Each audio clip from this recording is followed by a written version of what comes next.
गुप्ता। खबरों में सबसे पहले बात करेंगे नरसिंहपुर की, जहां पर बस थोड़ी ही देर में शहीद आशीष का यहां पर अंतिम संस्कार किया जाएगा। सुकमा मांडवी हिडमा का चैप्टर जो है वो क्लोज हो चुका है।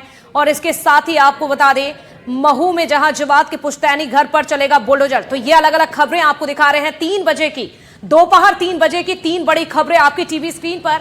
इसी पर करेंगे विस्तार से चर्चा, लेकिन किन खबरों पर होगी विस्तार से बात, यह आपकी टीवी स्क्रीन पर देखिए आप पहली तस्वीर, जहां नरसिंहपुर में बस थोड़ी ही देर में शहीद का अंतिम संस्कार, अंतिम विदाई दी जाएगी।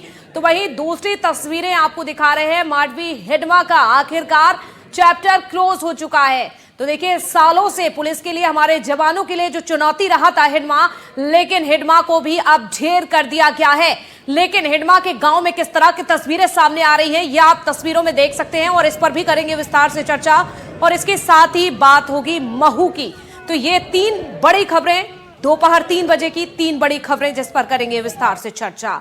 और सबसे पहले बात करेंगे शहीद आशीष की, जिन्हें अंतिम विदाई दी जा रही है। बस थोड़ी ही देर में अंतिम विदाई दी जाएगी। पैतृक गांव लाया गया है शहीद का पार्थिव शरीर। आपको बता दें, शहीद आशीष शर्मा का पार्थिव शरीर को अंतिम विदाई दी जाएगी। कैबिनेट मंत्री प्रहलाद पटेल ने अगवानी की और थोड़ी ही देर में पहुंचेंगे मुख्यमंत्री डॉक्टर मोहन यादव। तो नक्सली मुठभेड़ के दौरान शहीद हो गए थे आशीष शर्मा और अब उन्हें आखिरी विदाई दी जाएगी। तैयारियां हो चुकी हैं। तो देखिए, ये तस्वीरें आपको दिखा रहे हैं नरसिंहपुर की। एक लंबी लड़ाई लड़ने के बाद जिस तरह से शहीद हो गए आशीष शर्मा, उन्हें अब अंतिम विदाई दी जाएगी। तो पैतृक गांव लाया गया है उनका। देखिए, ये तस्वीरें आपको दिखा रहे हैं। यहाँ पर बड़ी तादाद में पुलिस की मौजूदगी है, गम का माहौल भी है। लेकिन जिस तरह से उन्होंने अपना हौसला दिखाया, जो नक्सलियों से लंबी लड़ाई लड़ी है और जो बड़ी सफलता मिली, कहीं ना कहीं इसको उन्हें हमेशा याद किया जाएगा। इतिहास के पन्नों में उनका नाम सुनहरे अक्षरों में लिखा जाएगा। जिस तरह से नक्सलियों के खिलाफ एक लंबी लड़ाई लड़ी, ना केवल ये अभी की बात है, बल्कि पहले भी कई ऐसे बड़े नक्सली ऑपरेशन में उनकी भूमिका अहम रही है। तो ये अलग अलग तस्वीरें इस वक्त आपकी टीवी स्क्रीन पर। तो देखिए, अंतिम यात्रा पर शहीद आशीष शर्मा।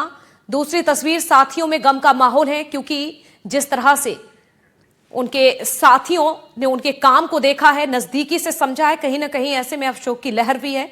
और थोड़ी ही देर में अब उनका अंतिम संस्कार किया जाएगा। तो नरसिंहपुर में शहीद आशीष शर्मा का थोड़ी देर में अंतिम संस्कार होगा। वही हमारे संवाददाता ने आशीष शर्मा के साथ कॉलेज में पढ़ाई करने वाले दोस्तों से कुछ बातचीत की है, सुनिए आप।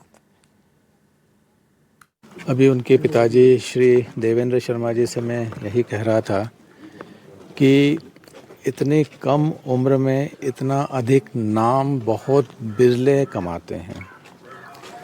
हॉक फोर्स में करीब पिछले 7 साल से वो एंटी नक्सल ऑपरेशंस में दिन रात बहुत साहस से जुटे हुए थे और उन्हीं की मुख्य भूमिका के कारण से बहुत अच्छे एनकाउंटर्स हुए और उन्हें 2 बार गैलेंट्री मेडल भी प्राप्त हुए हैं। अभी पिछले 15 अगस्त 2025 को ही सीएम साहब एक तरफ खड़े थे मंच पर, हम दूसरी तरफ खड़े थे और उन्हें 2 बार गैलेंट्री मेडल एक ही कार्यक्रम में मिले। ये बहुत कम होता है। उनके जो सीनियर ऑफिसर्स जो हॉक फोर्स के कमांडेंट्स रहे हैं, 1-2 वाक़ये उन्होंने सुनाए कि कितनी बहादुरी से उन्होंने कितने कम समय में ऊंची पहाड़ की चढ़ाई को पार करते हुए और उन्होंने एनकाउंटर ली थी। अनेक किस्से हैं उनके। पूरे जो हॉक फोर्स के जो उनके साथी अधिकारीगण, पूरा जो स्टाफ, वो बहुत दिल से, श्रद्धा से उनको सम्मान करता था। इस समय हम बुहानी में हैं। कुछ देर में शहीद आशीष शर्मा का शव यहाँ पहुँचने वाला है।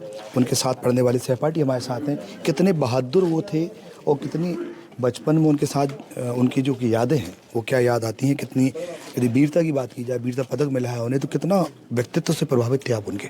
सर, के लिए मेरा नाम अभय से पटेल है और कहा जाए तो हमारे पूरा ग्रुप में वो रोल मॉडल था हम लोगों का। मतलब हम लोग उस जैसे बनने का प्रयास करते, काश उसके थोड़ा बहुत हम लोग 10% भी हो जाए तो हम लोग सफल हो जाए, ऐसा था उसका। कौन सी क्लास में पढ़ाई की आप? हम लोगों ने कॉलेज साथ में किया है, MMT कॉलेज नरसिंहपुर से। क्या कहेंगे, क्या यादें हैं उनके साथ की? उसके पहले दिन से मिलने से लेके आज तक की हर याद लौट लौट के बार बार दिमाग में घूम रही है। एक मिनट ऐसा नहीं निकल रहा जब उसकी याद ना आ रही हो, किसी चीज़ में ना मन लग रहा है। उस जैसा लड़का दोबारा शायद ही कभी किसी को वैसा दोस्त मिलेगा। इतना काबिल लड़का और इतना विनम्र, इतने बड़े पद पे और इतने हर चीज़ से संपन्न हो जाने के बाद भी इतना विनम्र था वो। मैंने दोबारा ऐसा लड़का नहीं देखा कहीं। क्या पढ़ा आपने उनके साथ? हमने बीएससी की है साथ में, BSc computer science college MIMT से, और 2012 से साथ में थे हम। हर ज्वाइनिंग उसकी हमें मालूम है, हर दिन से, मतलब जब भी वो हॉकफोर्ड्स में भी हो गया उसके बाद भी जब सर्च पे जाता था लौट के आके हमेशा फ़ोन लगाना, कॉन्फ्रेंस में हम तीनों का बात करना, साथ में जब भी गार्डर वाला आया करेली आना, हम लोगों से मिल के जाएगा, बिना मिले आज तक नहीं गया जब भी लौट के आया। तो ये उनके सहपाठी हैं जो कॉलेज में उनके साथ पढ़े हैं, ये तीन, एक दो और एक आशीष, ये तीनों बता रहे हैं कि जब भी बात होती थी तो हम तीन लोग वीडियो कॉल पे होते थे, आपस में चर्चा होती थी, हर ज्वाइनिंग की खबर इनके पास परिवार के साथ इनके पास आती थी। तो इनके लिए एक रोल मॉडल की तरह आशीष शर्मा थे।